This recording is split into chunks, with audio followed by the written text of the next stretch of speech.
अस्सलाम वालेकुम dear viewers, मैं हूं ज़फ़र अब्बास नकवी, आपका होस्ट प्रोग्राम JIT में judgement on and investigation tutorials. इन ट्यूटोरियल्स में हम आपको सिखाते हैं investigative skills law enforcement agencies के लिए, पाकिस्तान भर की और across the borders law enforcement agencies के लिए। JIT में हम सिखाते हैं मुख्तलिफ इन्वेस्टिगेटिव स्किल्स और निकात।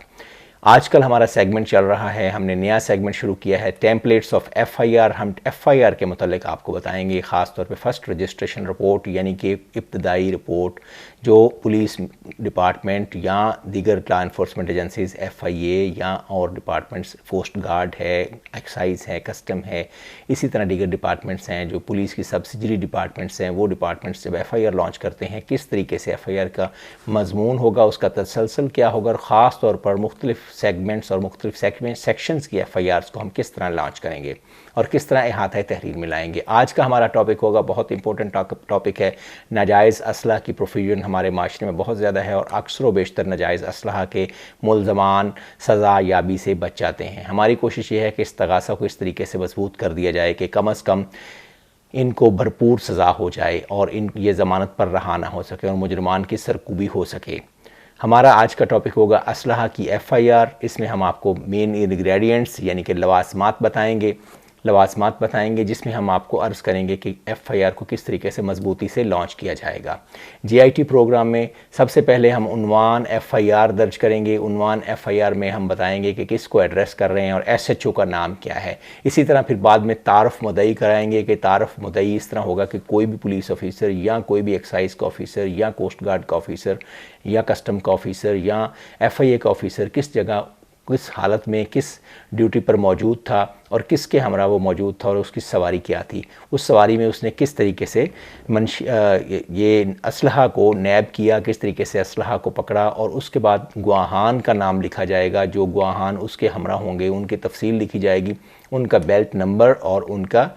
नाम, तफसीलन नाम लिखा जाएगा। ये वो नाम होगा जो शनाख्ती कार्ड के साथ, ID कार्ड के साथ टैली करेगा। इसी तरह वो बताएंगे कि किस ज़िमन में वो खड़े थे और किस जगह पे वो तशरीफ़ फरमा थे, किस जगह पे पेट्रोलिंग कर रहे थे, किस हालत में या किस नौइयत की ड्यूटी पर वो मौजूद थे और दिन के क्या औकात थे, और बज़िमन मुकदमा नंबर वगैरह बताएंगे और मोरखा बताएंगे, बजुर्म बताएंगे उस मुकदमे का जिसके ज़िमन में वो किसी जगह पर मौजूद थे और कहाँ पे वो मौजूद थे। फ़िज़िकैलिटी बताएंगे, उसकी सिमत, उसकी सिमत का तयन करेंगे और उस जगह का एग्जैक्टिट्यूड के साथ तस्करा करेंगे। इसके बाद होंगे हालात बरामदगी के असलहा का जो मुलज़म है उसने किस तरीके से किन हालात में बरामदगी कराई है और आपने किस तरीके से बरामदगी को इनेक्ट किया है। बाद अज़ वसूली किस तरह आपने मुलज़म से वसूल किए हैं, असलहा किस तरह हासिल किया है, आपने उसके पीछे भाग कर हासिल किया है असलहा, या आपने क्या मुलज़म ने ख़ुद आपको पेश किया है असलहा, तो ये आप वाज़े बताएंगे।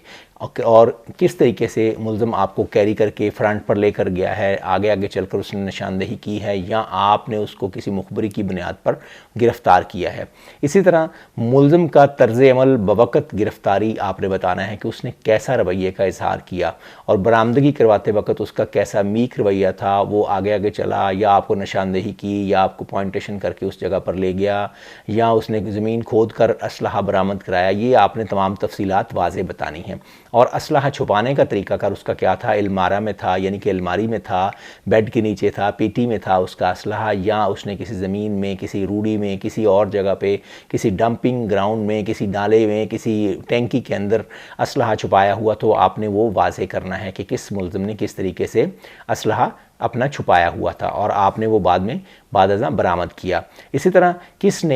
किस मुलज़िम से छीन कर या हासिल करके असलहा पेश किया या किसी मौज़ज़ शख्स ने असलहा को आपके हज़ूर पेश किया, ये भी आप बता सकते हैं। जाए बरामदगी आपने बहुत क्लियर करनी है। जाए बरामदगी बहुत इंपॉर्टेंट है क्योंकि नक्शा मौका बनना होता है, तो इस हवाले से आपने लाजमन जाए बरामदगी को वाज़ेह करना है। मुलज़म के आने और जाने का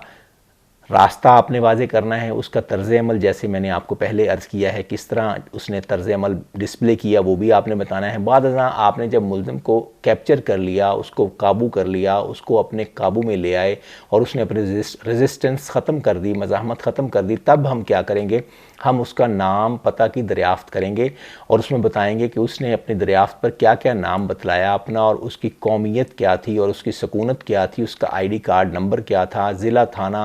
थाना कौन सा था जिसका सकूनती थाना था, इसी तरह उसका गांव मौज़ा वगैरह कौन सा था और ज़िला भी कौन सा था। इसी तरह आपने बरामदगी की हस्बे ज़ाब्ता तफसील बतानी कि बरामदगी के बाद आपने क्या किया और जामा तलाशी उसकी किसने ली है और बाद अज़ां कैसे बरामदगी हुई और बज़रिया ख़ुद बरामदगी अमल में लाई गई है या किसी मतहत के ज़रिए बरामदगी लाई गई है। रूबरू किसके आपने बरामदगी की है, यानी कि कौन कौन सी शख्सियात वहाँ पर मौजूद थी और उन्होंने किस तरीके से उस बरामदगी को इनेक्ट होते हुए देखा है। इसके बाद आपने ये बताना है कि ये असलहा कहाँ से बरामद हुआ, इसका हुलिया कहाँ था, इसका हुलिया कैसा था। हुलिये की तफसील में आपने बड़ा तफसील के साथ जाना है, वो हम थोड़ी देर के बाद आपको अर्ज़ करेंगे। और मुल्ज़म के घर की आपने, कमरा की, गाड़ी की, अगर कश्ती के तलाशी ली है या उसकी वेसल के साथ जा रहा है या वो किसी कार में बैठ के जा रहा है, तो किस साइड पर एग्जैक्टिट्यूड के साथ आपने बताना है, किस जगह एग्जैक्ट के लोकेशन उस गाड़ी में, उस कश्ती में, उस हवाई जहाज़ में से या किसी और जगह में से आपने एग्जैक्ट बताना है कि कौन से कोने खुदरे में आपने ये तलाशी ली और कहाँ से वो चीज़ यानी कि असलहा बरामद हुआ। एग्जैक्ट प्लेस से बरामदगी बताएंगे और क्या क्या साथ दीगर अशिया बरामद हुई उनको भी आपने मज़ीद तफसील से बताना है। और मज़ीद आपने जामा तलाशी लेनी है और असलहा के अलावा जो जो इशिया उसके जिस्म के ऊपर पहने हुए कपड़ों में से बरामद हो जाएं वो भी आपने वाज़े करने हैं। इसी तरह अगर मुल्ज़म एक से ज़्यादा हैं तो हर मुल्ज़म की अलहदा जामा तलाशी होगी और इसी तरह उनकी कॉन्सिक्वेंटली फ़र्द मकबूज़गी भी अलहदा बनेगी। और गवाहान की तादाद आपने वाज़े करनी है कि कौन कौन से गवाहान और कितने गवाहान के सामने आपने रिकवरी की है और उनके नाम, नंबर और सरकारी बेल्ट नंबर भी आपने तहरीर करने हैं। और इसके अलावा उनके मोबाइल फ़ोन नंबर भी लिख सकते हैं और ID कार्ड नंबर भी लिख सकते हैं। और निशानदेही किसने की थी असलहे की, ये भी मैंने आपको अर्ज़ कर दिया कि किसने निशानदेही की, क्या मुल्ज़िम ने खुद निशानदेही की, क्या मुखबर की इतला पे वो ये ऐसी बरामदगी इनेक्ट हुई है या वो अज़ ख़ुद मुल्ज़म ऐसी बरामदगी आगे चल कर करवा रहा है। इसके बाद आ जाता है असलहा का जो हुलिया है वो हमने वाज़े करना है, क्लियर करना है कि असलहा का हुलिया कैसा था, वो किस चीज़ के हमरा बरामद हुआ, यानी कि खौल, कारतूस या कार्ट्रिजेस, गोलियां वगैरह बरामद हुई कि नहीं और उनका हुलिया कैसा था। अब असलहा का आपने नंबर लिखना है, जिस असलहे को आपने बरामद किया है उसके ऊपर से आपने नंबर बताना है, उसका असलहे का नंबर क्या है, मार्का क्या है, रंग क्या है और इसके अलावा उसमें आपने ये वाज़े करना है कि आपने उस असलहे के ऊपर कहीं वो रगड़ा वगैरह हुआ तो नहीं है, यानी कि उसका नंबर मिटा देने की कोशिश तो नहीं की गई, ये भी आपने बताना है और वाज़े करना है। और साख्ता किस जगह का है ये सब ने आपने मेड ऑफ बताना है, USA का है, ब्रीटा का है, यानी कि ब्रांड के अलावा साथ साथ आपने साख्तगी बतानी है कि कहाँ का बना हुआ है और किस जगह से ये बनकर आया है, यानी कि मेड इन इटली है, मेड इन जापान है या USA का बना हुआ है। इस तरीके से आपने डिटेल्स को वाज़े करना है। बैरल और दस्ते पर क्या लिखा हुआ है और इसके असलहे के पार्ट्स के ऊपर क्या क्या, कौन कौन सी जगहों पे क्या क्या तहरीर, क्या क्या अलामती निशानात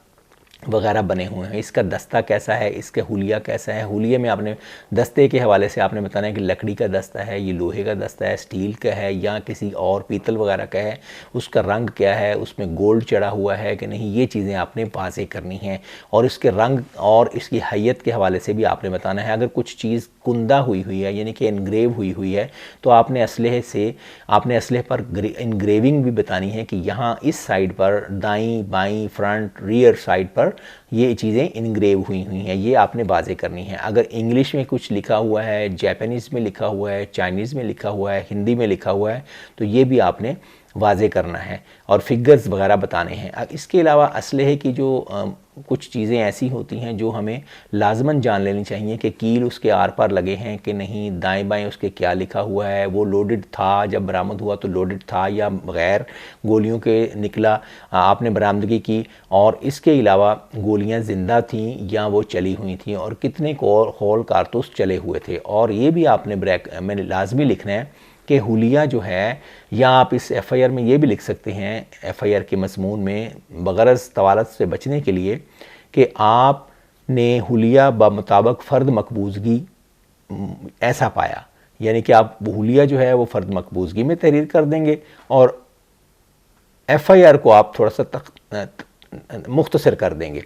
इसके अलावा आपने मैगज़ीन की जो निकालना है, अगर वो बीच में था असलहे के तो मैगज़ीन का बताना है कि वो बीच में था, असलहे के फिटेड था, ऑलरेडी फिटेड था जब आपने रिकवरी की है, या अगर नहीं तो आप मैगज़ीन अलहदा से अगर एक्स्ट्रा मैगज़ीन बरामद हो जाए तो उसका भी तज़किरा आपने करना है। अनलोड पर गोलियां करने पर उसको गोलियां कितनी बरामद हुई ये भी आपने बताना है, और कितनी चली हुई थी ये भी आपने, जैसे मैंने आपको अर्ज़ कर दिया है, बताना है। मैगज़ीन की लंबाई चौड़ाई एग्जैक्टिट्यूड के साथ बतानी है, और हर एक से जितनी गोलियां बरामद हुई ये भी आपने बताना है। और फ़र्द बरामदगी आपने जब बनानी है उसमें भी कुछ ऐसी चीज़ें लिखनी है जिसमें आपको मैं मुख्तसरन बता देता हूँ कि पिस्टल माँ गोलियाँ इतने अदद बाद कशीद खाका बग़ैर बजरिया फ़र्द बतौर वजह सबूत कब्ज़ा पुलिस में लेकर फ़र्द मुरतबा पर बर मौका दस्तखत इलाबादात यानी कि दस्तखत जो हैं गवाहान करवाए गए। और आपने ये बड़ा वाज़े करना है कि फ़र्द मकबूज़गी मैंने एफ़आईआर में वाज़े कर देना है कि फ़र्द मकबूज़गी मैंने किस जगह पर एग्जैक्ट किस जगह पर खड़े होकर तैयार की थी। लाइसेंस या इजाज़तनामा मौका पर अगर वो पेश ना कर सका हो तो इसका तज़किरा भी आपने करना है, और असलहे को नाजायज़ गर्दानना है इस तरीके से कि आपने मुल्ज़म से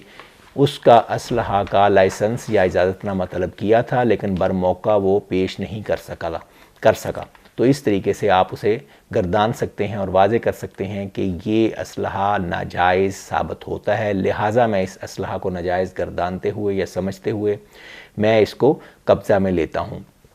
इसी तरह आपने फिर अखीर एफ़आईआर की तहरीर के यानी कि इस्तगासा के आपने ये बताना है कि कौन सी दफ़ा अप्लाई करती है, यानी कि सेक्शन ऑफ लॉ कौन सी अप्लाई करती है, जो कि आपको पता है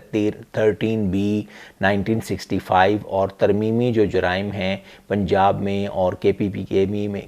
के में बलूचिस्तान में मुख्तलिफ हो सकते हैं, लेकिन आपने वाज़े करना है कि कौन सी तरमीमी ऑर्डिनेंस के तहत और कौन सी सेक्शन ऑफ लॉ जो कि असलहे से रिलेट करती है उसको आपने अप्लाई किया है। और आपने फिर ये बताना है कि मुल्ज़म ने अपने पास किसी जुर्म के इर्तिकाब की नीयत से असलहा नाजायज़ रख कर